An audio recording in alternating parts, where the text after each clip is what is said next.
বৈশ্বিক জ্বালানি সংকটের মধ্যে এবার দেশের ইতিহাসে জ্বালানি তেলের দাম সর্বোচ্চ পর্যায়ে পৌঁছালো।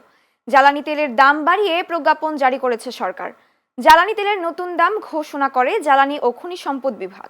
এতে বলা হয় প্রতি লিটার ডিজেলের দাম ১১৫ টাকা, কেরোসিন ১৩০ টাকা, অকটেন ১৪০ টাকা ও পেট্রোলের দাম ১৩৫ টাকা নির্ধারণ করা হয়েছে। নতুন দাম আজ থেকে কার্যকর হচ্ছে। এদিকে বাজারে জ্বালানি তেলের সরবরাহ কমায় ফিলিং স্টেশনে ভিড় বেড়ে গেছে। জনজীবন ও পণ্য পরিবহন ব্যবস্থা বিপর্যস্ত হয়ে পড়েছে। একই সঙ্গে কৃষিকাজে সেচ ব্যবস্থা ব্যাহত হচ্ছে এবং শিল্প কারখানায় উৎপাদন বাধাগ্রস্ত হচ্ছে। এখন সরবরাহ বাড়িয়ে মানুষের ভোগান্তি কমানোর পরিকল্পনা নিয়েছে বাংলাদেশ পেট্রোলিয়াম কর্পোরেশন বিপিসি। তেলের দাম বাড়াইছে, এখন তো ওই সিরিয়ালটা লাইন ধরে দাঁড়ানোর কোনো কথা না। তেলের দাম বাড়ানোর পরও আমরা যে অবস্থাতে এইভাবে লাইন ধরে ৬-৭ ঘন্টা দাঁড়াই থাকতে হয়। গতকালকে তেলের দাম বাড়ানো হয়েছে, এখন পর্যন্ত দুপুর হয়ে গেছে, সেই আগে সিস্টেমই চলতেছে, কিন্তু আপনি তেল নিতে চান রেটে কিন্তু ১৪০ টাকা করে দিচ্ছে।